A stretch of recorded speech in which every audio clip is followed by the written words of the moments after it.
सभी बच्चों का आपके अपने चैनल क्रिएटिव माइंड में बहुत बहुत हार्दिक स्वागत। Most welcome. आज मैं आपके लिए पार्ट 2 मैट्रिसेस में लेकर आया हूँ, multiplication of matrix by a scalar. Today we will discuss about the multiplication of 2 or more than 2 matrices by a scalar quantity और बाय 2 मैट्रिसेस। आज हम 2 मैट्रिसेस के बीच मल्टीप्लिकेशन और स्केलर का किसी मैट्रिक्स के साथ मल्टीप्लिकेशन सीखेंगे। Now let us start multiplication of a matrix by a scalar. अगर आपके पास कोई एक मैट्रिक्स ए है, suppose 1 2 3 0 4 -1, this is a matrix A and if we have to find out the value of 2a, it means 2 इज multiplied by this matrix 1 2 3 0 4 -1। तो आप इसके each and every element से 2 का मल्टीप्लाई करें। this 2 is multiplied with each and every element of a matrix A, then you get 2 into 1 that is 2, 2 into 0 that is 0, 2 into 2 that is 4, 2 into 4 that is 8, 2 into 3 that is 6, 2 into -1 that is -2। this is the multiplication of scalar 2 with a matrix ए। इस तरह से आप किसी भी एक scalar का किसी matrix से मल्टीप्लाई कर सकते हो। Now come to the multiplication of 2 matrices. 2 matrices के बीच का मल्टीप्लिकेशन करना है, तो देखिए हम इसको एक एग्जांपल से लेते हैं। Suppose A is equal to 1 2 3 4 5 6 and B is equal to 2 3 0 -1 -2 0 0 -1 -4। ठीक है। Now you have to find out the product of this 2 matrix A and B.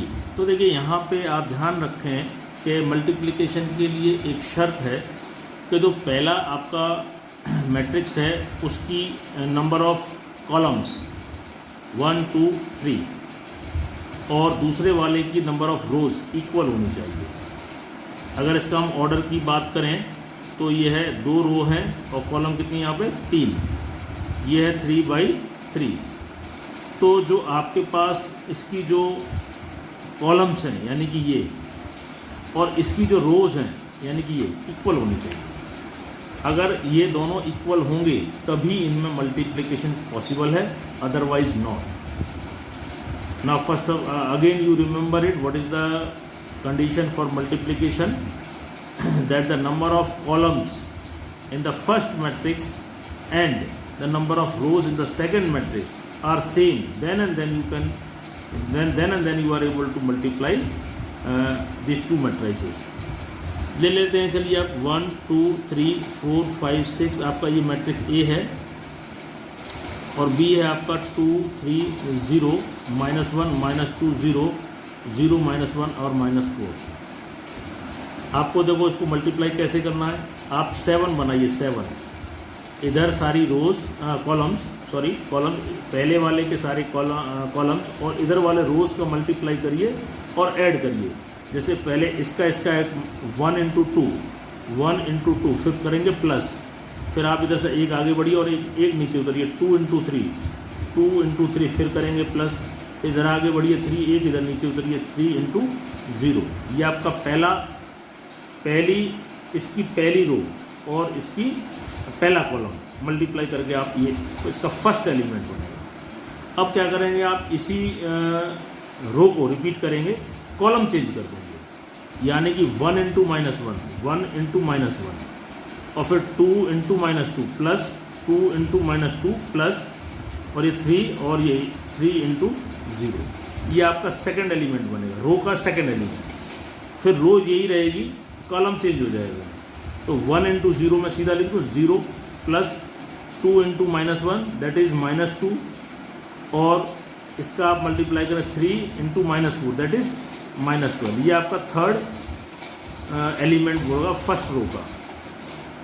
Similarly आप क्या करेंगे, अब इसमें दूसरी रो ले लीजिए और इसका फर्स्ट कॉलम, पहले वाले मैट्रिक्स की सेकंड रो और इसका फर्स्ट कॉलम मल्टीप्लाई करिए 4 इंटू 2, 4 इंटू 2 फिर प्लस 5 इंटू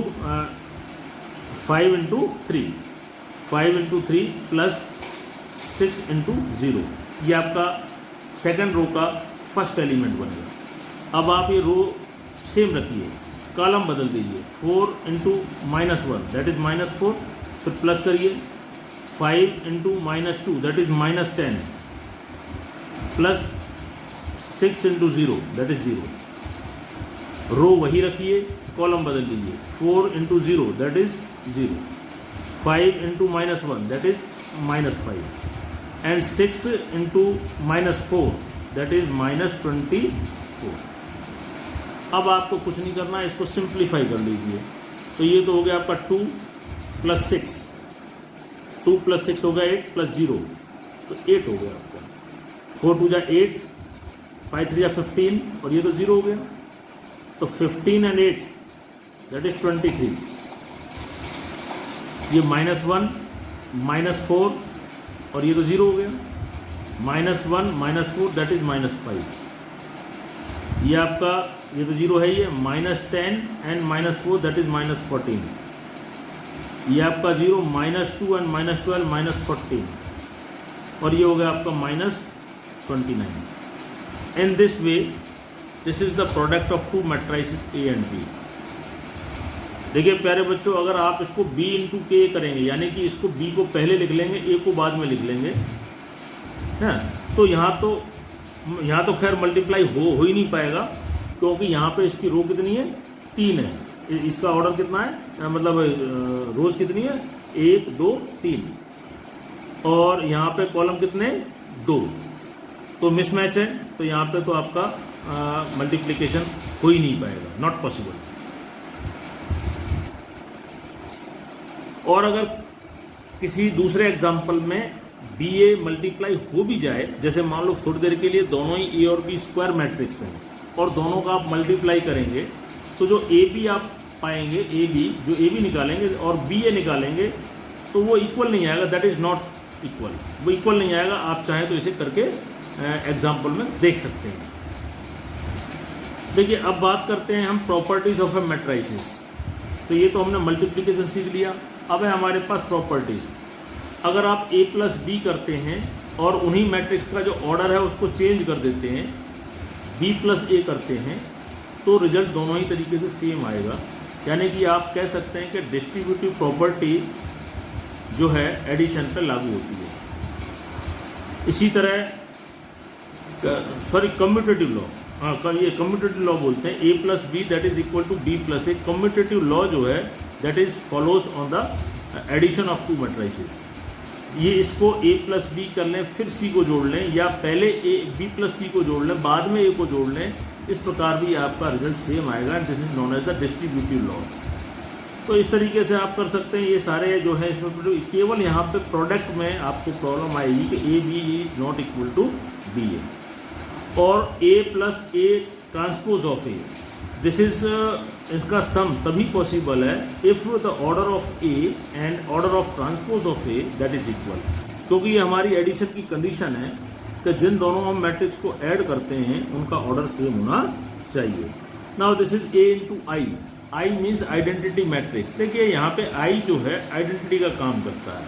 जैसे सिंपल मल्टीप्लिकेशन में 1 होता है, किसी भी संख्या को 1 से मल्टीप्लाई करें तो वही संख्या प्राप्त होती है। In the same way A into I ये 1 का काम करता है। A इंटू I को मल्टीप्लाई करेंगे तो आपको A मिलेगा। A + 0, यहाँ पे 0 से मतलब है जीरो मैट्रिक्स। अगर किसी मैट्रिक्स A को जीरो मैट्रिक्स से जोड़ते हैं तो रिजल्ट वापस A ही मिलता है, just like the property of a 0 in the simple addition. उसी तरह यहाँ पे भी वो लागू होता है। आइए इससे संबंधित हम कुछ एग्जांपल्स देख लेते हैं जो भी हमने कॉन्सेप्ट सीखे। देखिए यहाँ पर A दिया हुआ है, A is given to you in the example number 1, then you have to find out A² - 3A + 2I। Now what do you mean by the A² - 3A + 2I? What it means? 2 - 1 - 1 3। A को आप 2 बार लिख दीजिए, 2 - 1 - 1 3, this is A² -3 × 8, 2 - 1 - 1 3, this is 3a and plus 2i, i is 1 0 and 0 1, i is the identity matrix. तो यहाँ पे इसको solve करिए। देखो सॉल्व के लिए हम क्या करते हैं, 7 करते हैं, 7 बनाते हैं। तो this into this that is 4। Now फिर आगे बढ़िए, इसमें नीचे आइए, -1 इंटू -1 दैट इज़ 1। फिर आप क्या करेंगे, रो यही रखेंगे, कॉलम चेंज कर देंगे, इसका प्रोडक्ट -2 और फिर इसका और इसका दैट इज़ -3। रो चेंज करिए, इसका इससे -2, इसका इससे -3, है ना। अब आप इस रो को इस कॉलम से करिए, -1 इंटू -1 दैट इज़ 1 एंड 3 3 जा 9। ये 3 स्केलर है तो -3 is multiplied to each and every element of this matrix that is 3 2 जा 6, आपका 6 आएगा। इस 3 को इससे करेंगे, 3 को इससे करेंगे तो -3 आएगा, 3 को इससे करेंगे तो -3 आएगा और इस 3 को कर देंगे तो 9 आएगा। ये भी 2 है, 2 is multiplied by the unity of matrix that is 2 से मल्टीप्लाई कर लेंगे 2 0 0 2। अब आपको सिंपल प्लस माइनस करना है, इसको और सॉल्व कर लीजिए। 4 + 5 5 एंड -5 -5 एंड 10 -6 -3 9 प्लस 2 0 0 2। चाहे तो आप 2 2 करके कर लें। 5 - 6 दैट इज़ -1, -5 -3 दैट इज़ +3, तो आपको होगा -2, -5 -3 दैट इज़ +3, तो ये होगा आपको -2 एंड 10 -9 दैट इज़ 1 और लास्ट में इसको ऐड कर लीजिए। तो -2 plus -1 + 2 that is 1, -2 + 0 that is -2 and -2 + 0 that is -2 and 1 + 2 that is 3. Now this is the last simplified result of a square -3a + 2i. Take a next one more example. Okay, this type of examples are most important because this is a example of matrix with trigonometry.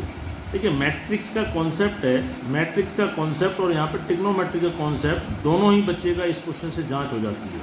तो such type का questions are very important in the board. ये question वही बच्चा कर पाएगा जिसको trigonometry भी आती है और मैट्रिक्स भी आता है। तो कहते हैं ना, एक तीर से 2 निशान है। क्वेश्चन 1 पूछ लिया कॉन्सेप्ट, क्वेश्चन 1 और आपके 2 कॉन्सेप्टों की जाँच कर ली। Such type of question are most important. इसमें भी पहले क्या करेंगे, आप ट्रिग्नोमेट्रिक से उनकी वैल्यूज़ रख लीजिए। साइन cos 60 कितना होता है आपका 1/2, है ना।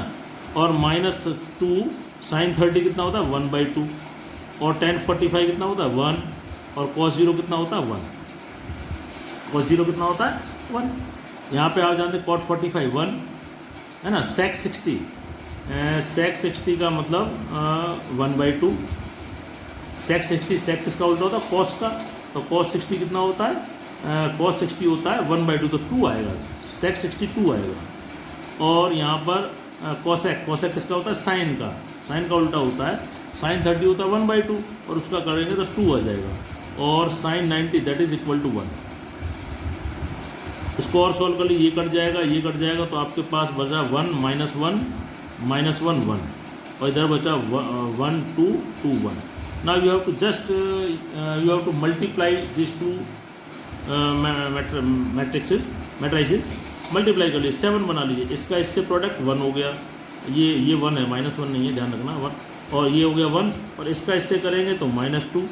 फिर आप ये रो वही रखेंगे, कॉलम चेंज कर लेंगे, इसका प्रोडक्ट कितना आ जाएगा 2 और इसका कितना आ जाएगा -1। फिर आप इसको चेंज करिए, इसको तो ये हो गया आपका -1 और ये हो गया आपका +2। इसको इस तरह करिए -2 और इसका आ जाएगा +1। इसको लास्ट में सिंप्लीफाई कर लीजिए, 1 - 2 that is -1 -1 2 that is 1 2 - 1 1 and this is -1। तो this is the final answer of this question, simplified answer है। तो प्यारे बच्चों, आज का ये टॉपिक आपको अच्छा लगा होगा, जानकारी अच्छी लगी होगी, क्वेश्चन समझ में आया होगा, ऐसी मैं आशा करता हूँ। आप हमें कमेंट करिए, लाइक करिए, सब्सक्राइब करिए, अपने विचार दीजिए जिससे और वीडियो में इम्प्रूवमेंट किया जा सके। सब्जेक्ट जो आपका कंटेंट है उसमें मैं बहुत ही ईजीएस्ट सिंप्लीफाइड वे में इस कॉन्सेप्ट को प्रस्तुत करता हूँ। लेकिन फिर भी अगर आपको कोई कठिनाई होती है तो आप कमेंट बॉक्स में अपने सुझाव दे सकते हैं।